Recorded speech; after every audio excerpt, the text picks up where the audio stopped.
Hello guys! Welcome back to my channel. Good morning sa lahat.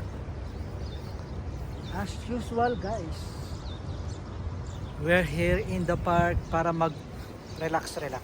Please, before anything else, don't forget to subscribe and click the notification bell down there so that you will be always notified once we have new videos for uploading. Guys, so tingnan nyo, daming ibon dun. Guys, alam nyo ba kung anong puno ito? Itong puno na ito yung tinatawag na neem tree. Napakaraming neem tree dito guys. Ang bango ng bulaklak nito. Amoy na amoy kahit nasa building ka dito guys. Kasi yung building namin, isa sa mga dyan. Tapos napakaraming neem tree dun. Tapos pag nasa balcony, amoy na amoy guys. Ayan. Ngayon kasi tapos na yung bulaklak, tapos namumunga na. Tapos yung mga bunga guys, hinog na yung mga bunga at nagkakandalaglag. Tapos guys, tingnan nyo, ang dami na namang seedlings. Ayan, nakita nyo ba mga yan? Ayan, pakita ko sa inyo guys ha. Ayan guys, so ang dami na namang seedlings ng neem tree. Pag binibili mo ito sa mga garden sa Pilipinas, mahal ang mga to, siguro baka 50 yung mga ganito kalalaki, no?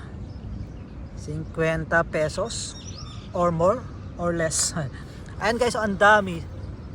So dito guys, nagkakandalaglag, tapos yung mga gardeners pinapatay ang mga to. Ayan, ang dami guys, oh. Ito siya yung puno niya, oh. Kita niyo ba yan? Ayan, oh.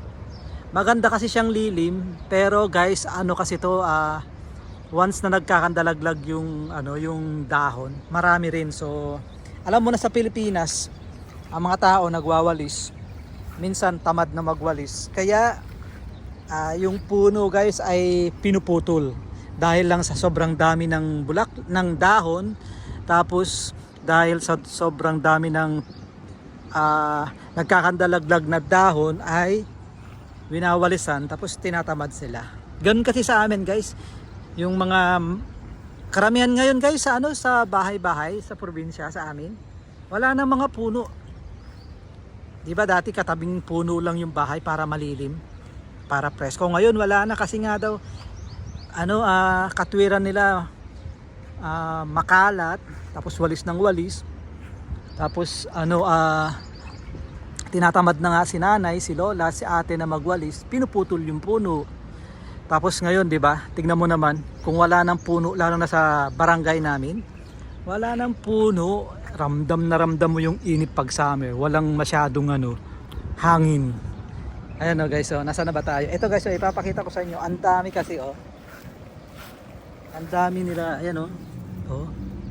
Ang ganda pa man din nito pagka yung yung puno na siya, tapos nasa araw. Guys, alam nyo, nagle-lemon lime din yung yung kulay nito. Nagiging din sila, nagiging parang ba tawag nyo doon? Golden.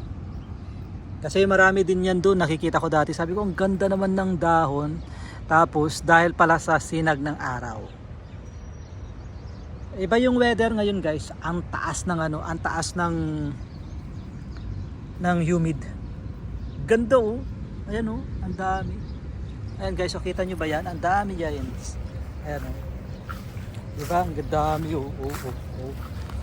Ayan guys, so kita nyo yan. Sa Pilipinas, pinagkakakitaan to eh.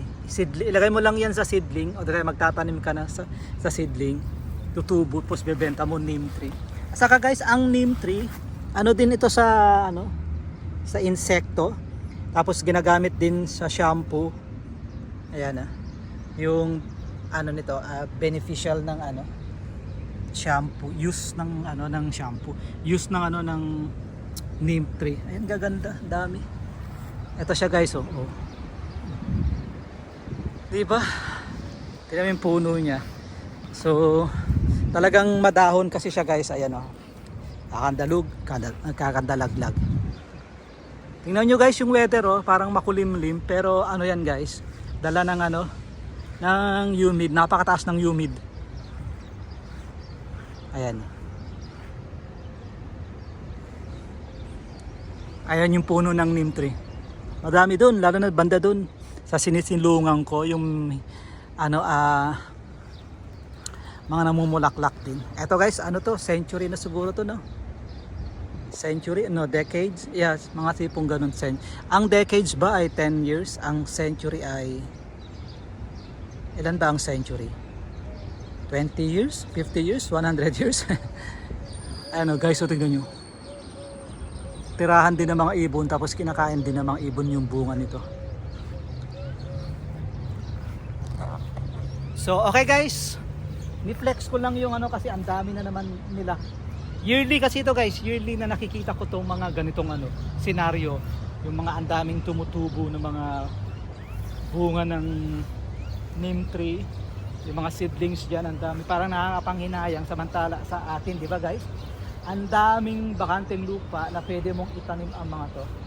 Invasive ba itong itong neem tree? Hindi naman nata. Marami bang neem tree sa Pilipinas? Native ba ito sa Pilipinas? Pwede ba to? Pero alam ko pwede ito sa Pilipinas, sa kabundukan natin.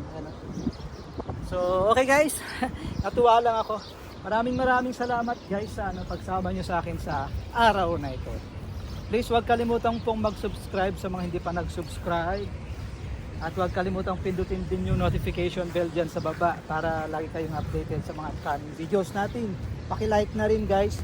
Paki-likes na rin yung mga natin, shorts natin na mga about flower and plants. Okay guys, maraming salamat. Ingat kayo lagi. Happy weekend. Good day and God bless.